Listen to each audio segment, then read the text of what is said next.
I knew that Crawford was going to win. You see, when I watched Crawford train back in Omaha, Nebraska, and when I was in Colorado Springs, he came into my camp. He helped me out a little bit, but at the same time, I seen him sparring some heavyweight guys. I seen him wrestling some heavy, big guys, and I thought, wow. So I asked him, I go, look, do you have like a wrestling background? He goes, yeah, we're like state champion. So that showed to me that this guy is a solid, strong person. Like no one can push him around. No one can dictate. No one's going to put pressure on him where he's going to feel hurt because he knows how to control the ring. When it comes to box IQ, like his IQ in boxing is probably the best. I mean, he knows what punch to throw. He knows how to maneuver these heavier, big hitters and also take away their power and put his own shots in. So yeah, he's up there, one of the best ever, really. As an ex-fighter champion, I'm just curious. We heard yesterday Dana White says he's not going to acknowledge the WBC, IBF, WBO. He's going to have his own belt and the ring belt, and they want to potentially make changes to the Ali Act as well. This is a big thing here in America. How do you feel about? Is it time to make these changes and evolve, or are you more old school and think they shouldn't happen? Ariel, I think it's the time boxing needed to change a little bit. Right. The stark contrast between the official report and eyewitness accounts created deep controversy over what truly happened that night. While the Omaha Police Department framed the incident as a routine traffic stop for reckless driving, Crawford's head of security described it as a frightening encounter marked by excessive and unnecessary aggression from the officer. These conflicting versions fueled public doubts about transparency, accuracy, and accountability, leaving many struggling to reconcile the official narrative with the first-hand experiences of those who felt endangered. The police report, but now we got information from Terence Crawford, his own team, and they're saying something completely different. If you listen, his head of security, Shabazz, said he was shaken up. He was like, I thought we were going to get popped by the cops that night. And crazy enough, he teaches classes on how to de-escalate and deal with police officers. So, at least that's what they're saying his credentials are. So he knows how to de-escalate situations and still had a problem with Omaha PD. And the other thing that is different, he's saying that they didn't even know that he had a gun on him or there was no gun on the floorboard, which changes things. So I can't wait till we get down to the nitty gritty and the body cams and this and that, because now this shakes things up. This is no longer the story we were being fed from TMZ. This is something different. The TMZ article said the cops pulled him over for reckless driving, fair if he was doing it, and seen a gun. And in my video, I said, if those things are true, then yeah, the cop can take you out the car for everybody's safety, including their own. City leaders quickly acknowledged the intensity of the public's reaction and took steps to address growing concerns. Both the Omaha mayor and the police chief released statements pledging a full and transparent review of the incident, with an internal affairs investigation set to examine the officer's conduct.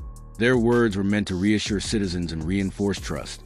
Yet skepticism lingered among those who felt the official response downplayed the seriousness of what occurred. While the promise of an investigation was a necessary move, many believed true accountability would depend on whether the city's actions ultimately matched its assurances. Analysts also viewed the episode as a broader reflection of the tension that can surface when individual influence challenges the authority of established institutions. Police Department put out this statement. The mayor put out a statement as well. Really no meat to it except like he's going to do an internal investigation. Everything else felt a little political. Okay, Omaha Mayor John Ewing and Police Chief Todd Schmaderer, are aware of a video circulating on social media regarding the traffic stop involving Terence Bud Crawford early Sunday morning. Chief has authorized an internal affairs investigation. Shortly before 1:30 a.m., officers working in the downtown area observed a vehicle driving recklessly near North 12th and Capitol Avenue. A traffic stop was conducted at Cass Street. So he's pulled over because they said he's driving recklessly. All right. While speaking with the driver, an officer observed a firearm on the driver's side floorboard.